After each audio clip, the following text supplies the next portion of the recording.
Now, obviously, well, maybe not obviously, but I think everyone has a different definition of success.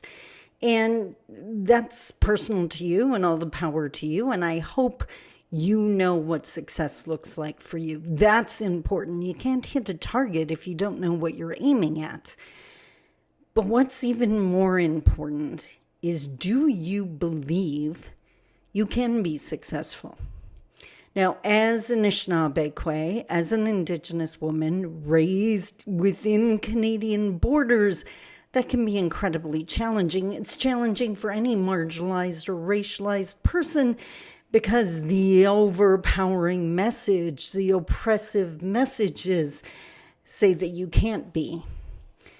So how do you succeed in an environment that says you can't? In an environment that expects you to fail, in an environment that often treats you like you already are a failure.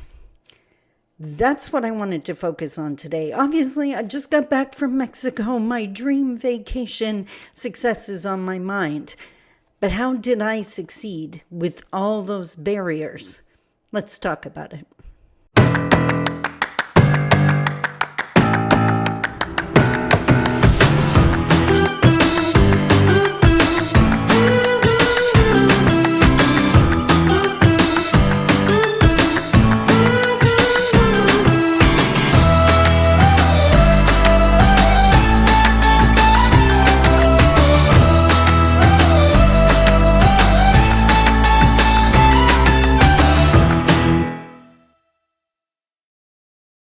Bonjour, Mishko Pokanon Quain Adishnakas Mungdo Dem.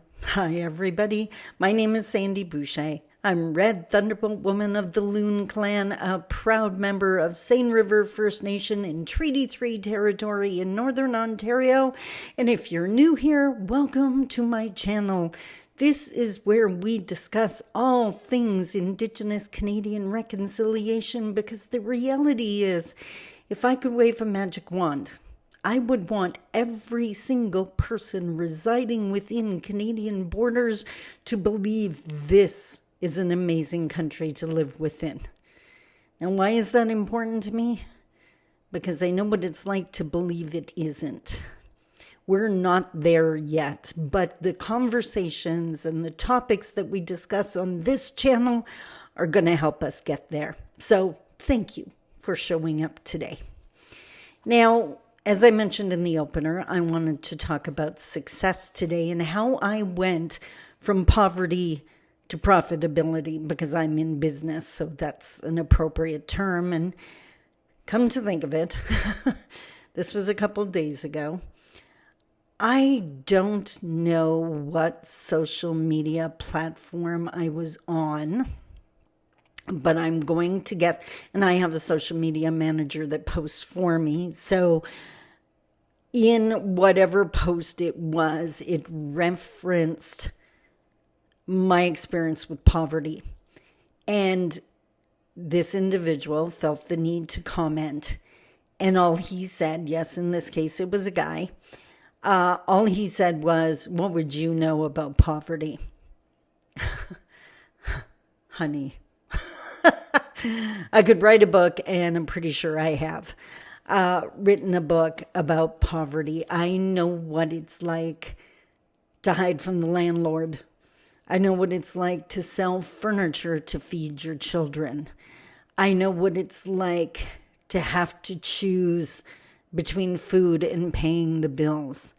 I know what it's like to be made homeless time and time again, because your partner knew they had the power to do that. I know what it's like to have what I call survival sex, in that you have to keep this person in your good books or you got to stay in theirs so you don't end up homeless with your children.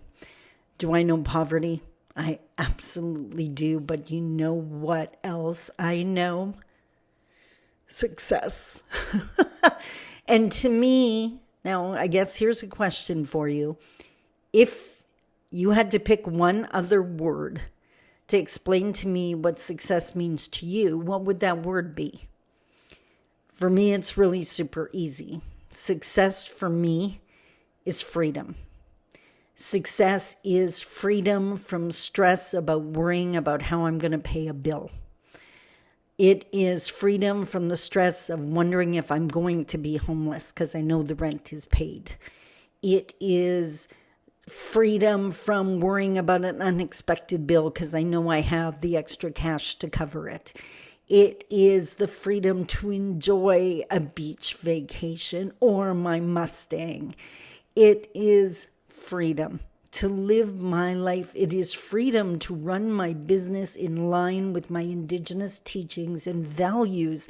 And that's why I think Indigenous success is so important. I think on one side, the professional side, I think it's the biggest act of decolonization. And I know some people would argue with me because they would say, well, making money in capitalism is colonization. But with having that money comes the freedom to live your life your way in line with your teachings. I had a non-Indigenous summer student one year, and I didn't realize how Indigenous my office culture is until a non-Indigenous person tried to exist within it. Now you know what it feels like for us trying to exist within a non-Indigenous entity. On the other side, maybe the less professional side, I think success for an Indigenous person is the biggest FU to anyone who ever tried to oppress us. And I'm sorry if that offends you, but seriously. I smile, and you know what? Total honesty here, truth. Everyone knows, anyone who's watched this channel, if you new here, you wouldn't know this, but for the people that, sorry, I picked up a cough in Mexico and it's better, but not there yet. I knew I was going to get passionate and I was going to start coughing, so I'll try to keep that under control. But if you have followed my work, read my books, watched any of my videos, there's a really good chance you know I'm a 10-year domestic abuse survivor. I had a past partner who convinced me, and I believed that if I had the nerve to leave him, my children would starve to death, that I was not intelligent enough to earn the money to feed them. And that kept me there for the longest time because it was the belief. And that's why I asked, do you believe you can succeed? Because it's our beliefs that either empower us or limit us. It's not the actual events. It's what we believe that event means. So for so many years, I don't do it anymore, but for years I did. Every single time I went grocery shopping, and I was at the cash register and I pulled out my bank card or cash or whatever to pay for it, I smiled. And in my mind, it was like, you were wrong. And that's what I mean about the biggest FU. So being successful, I'm also old enough because I'm coming up on my 60th birthday now. I'm old enough to have been raised in a time where I believed if I didn't have a partner, that I would starve to death, that it took two incomes to have a comfortable life. Like, I'm not talking $1 million in the bank. Do you need $1 million in the bank? I would love to have $1 million in the bank, but if all my bills are paid and there's nothing I have to say no to because I can't afford it, then I'm good. I'm totally good. And that may not necessarily be that $1 million number. Where was I going with that point?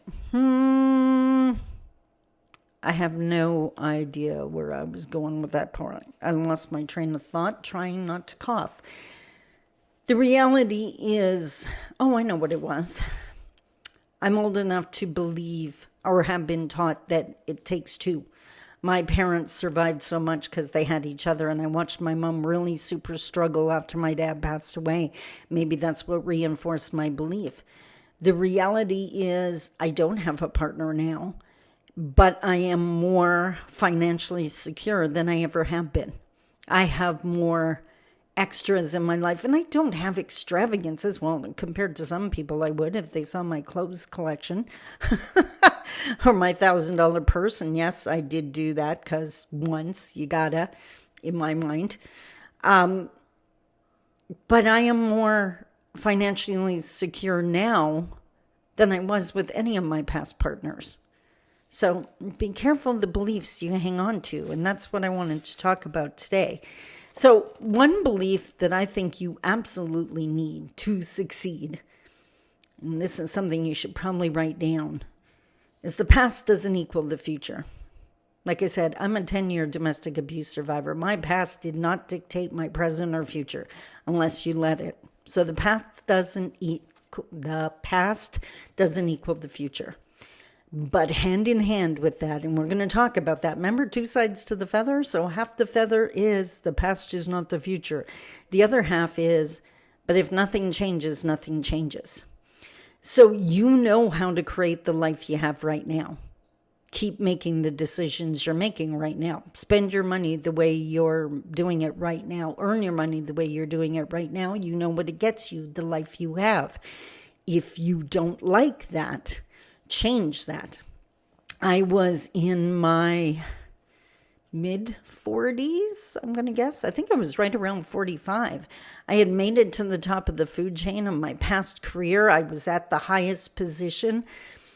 Started as a secretary, ended up executive director of a $4.2 million company. And I was so done. I was so done with someone else deciding my hourly rate.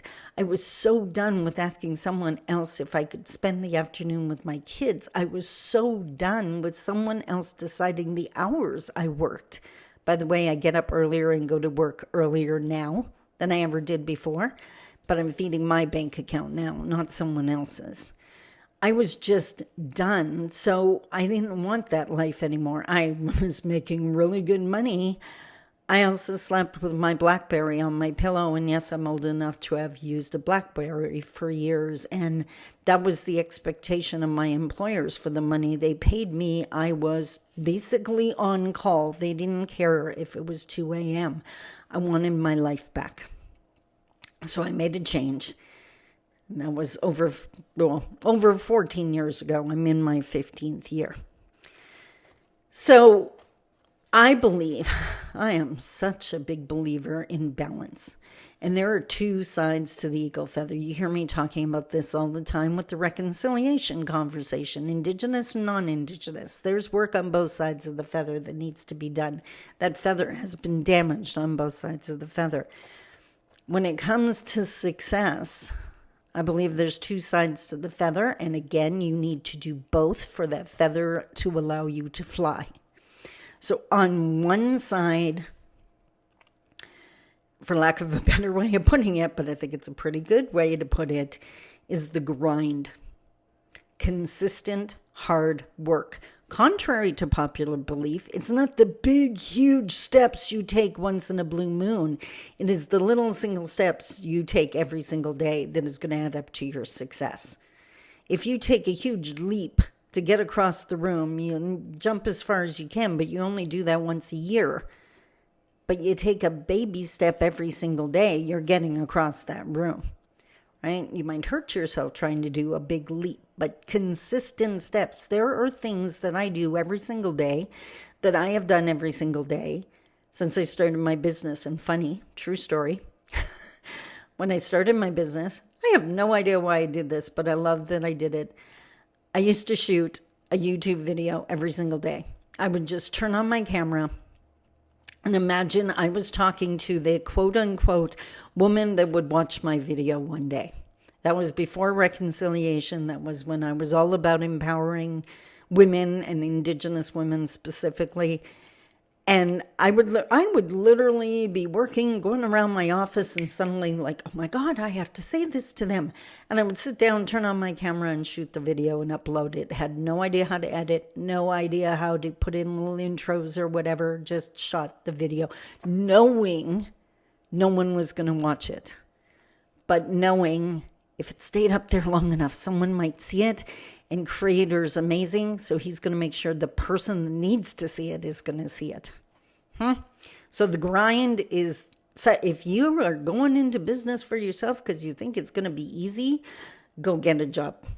It is way easier to let someone else have all the headaches and just earn a salary. But if you want freedom, if you want self-determination, if you want to be in charge of your life, then you should seriously consider it. The other half of the feather. Now, this might get me in trouble with a lot of people, but it so works in my life, and we're talking about my story here. You got to manifest, which means you got to dream big. You got to have that crazy vision in your head. Now, the first time it happened for me was I was just like toying around with running my own company, had other revenue streams, other jobs I was doing on the side while I was building my business. And in the area of the city I live in, in the area I happened to live in then, there was this huge school.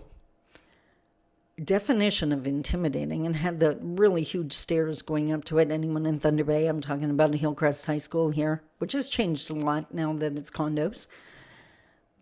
At the time, the school they weren't using it anymore. It was shut down. They were looking for a buyer.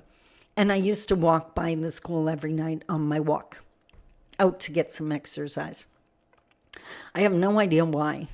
I did not graduate from that school. I had never stepped foot inside that school. But I wanted that building.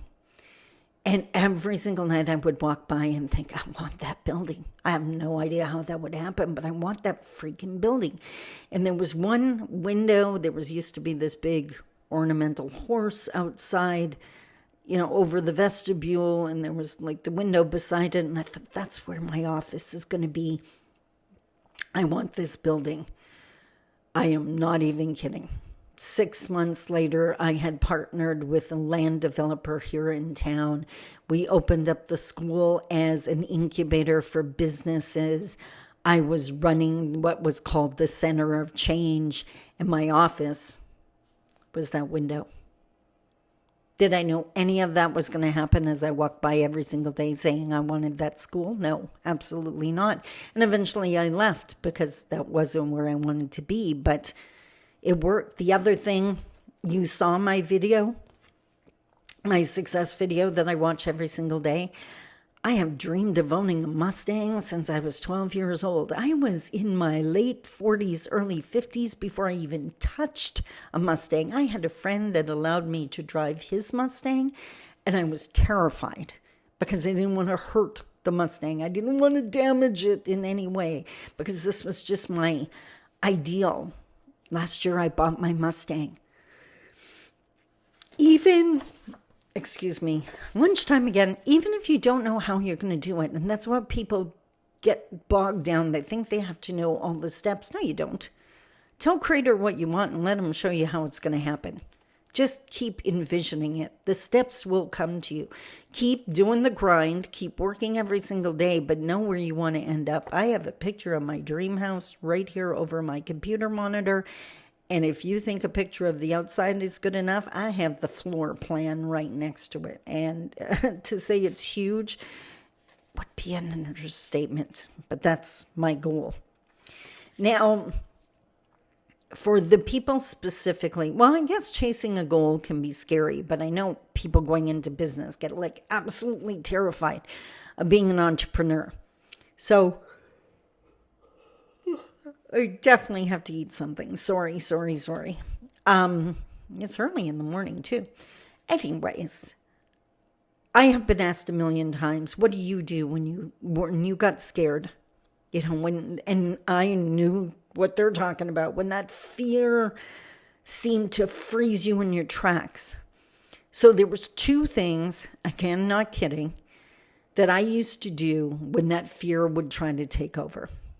So the first thing was I would do something. I would send an email. I would post one more time on social media about my seminars. I would send out another email to my email list. I would reach out to someone to see if they were interested in hiring me. I would do something that might generate revenue, because the way I looked at it, if I had enough time to be scared, then I had enough time to work. And as soon as I got involved and focused on whatever I had decided to do, I was no longer focusing on the fear, and I was grinding. So I was actually moving forward.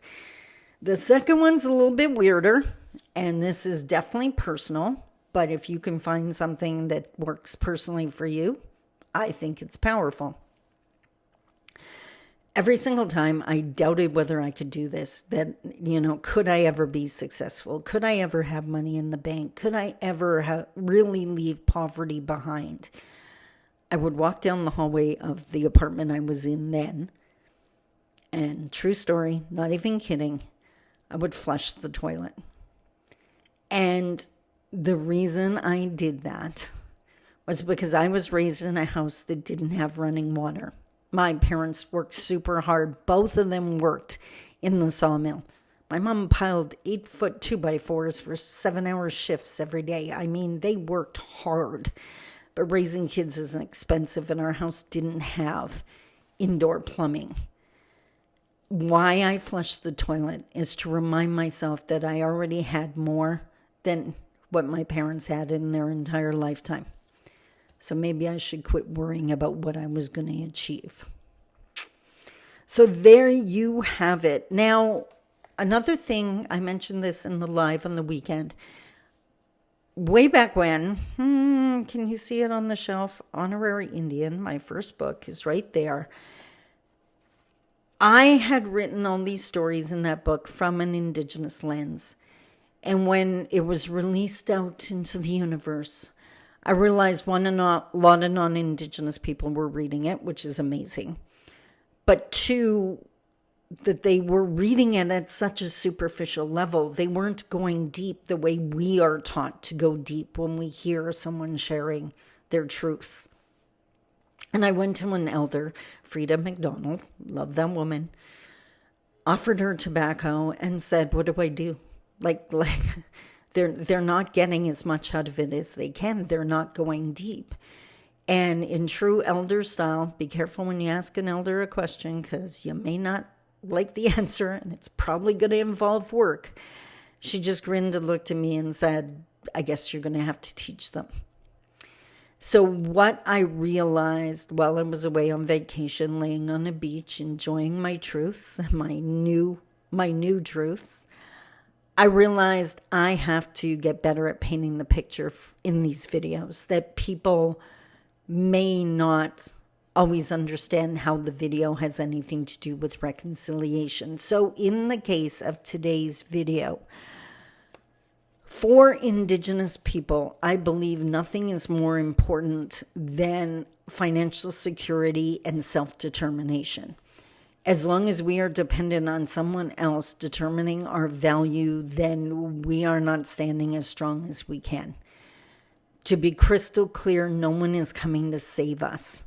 We cannot be dependent on anything except ourselves and Creator. And worse, for any ally that is thinking, I would love to help, it doesn't help us when someone saves us, because then we're not believing in ourselves and our determination and our resilience and our abilities. We're believing that we needed to be saved to survive. So I've always said it is just as important for Indigenous people to remember we know how to stand back up as the actual standing back up. So no one's going to save us, and we don't need anyone to save us. If we ever want to be strong enough, remember that image I shared ages ago about what reconciliation could look like with the bridge half red and half white. I'll insert the picture. If we're going to be the strong Anishinaabe, strong Indigenous people meeting non-Indigenous in the middle of the bridge, we need to get there. That's our healing. That's our resilience. That's learning our languages and our customs and our teachings and remembering who we were before the others came and realizing, defining our success and achieving it. So we got to meet them in the middle of the bridge. What we have to stop doing, and I see way too many Indigenous people doing this. Someone asked me a while ago how much time and effort I put in to helping the Canadian government advance reconciliation. And my answer was 0. because the government's going to be the last people to get this. This is led by the people. And I have all the time in the world for the Indigenous who want to stand strong and learn how, and the non-Indigenous who want to learn how to be a good ally in fixing what's on their side of the bridge, their side of the feather. So that's what I want to say. As Indigenous people, we got to quit worrying about what Canadians are doing or should be doing and focus a lot more on what we need to be doing to stand strong. It is the exact same scenario as when I got out of the abusive situations. If my healing had been dependent on my ex getting it together and suddenly becoming a nice person, I would still be struggling. My healing, my strength, my standing strong was not dependent on his opinion of me. It doesn't matter if Canada thinks we shall succeed. We have to show them we will. Does that make sense? And I know you can, because we have survived a heck of a lot worse than this. And if not you personally, your ancestors definitely have. We got this. We owe this to ourselves, our children, and our grandchildren. So that is why I am the biggest advocate for Indigenous success. And I hope that made sense. I hope you enjoyed painting the picture, that part of this video. Let me know. This video is a longer one. I wonder if that's a sign of the times of what's coming.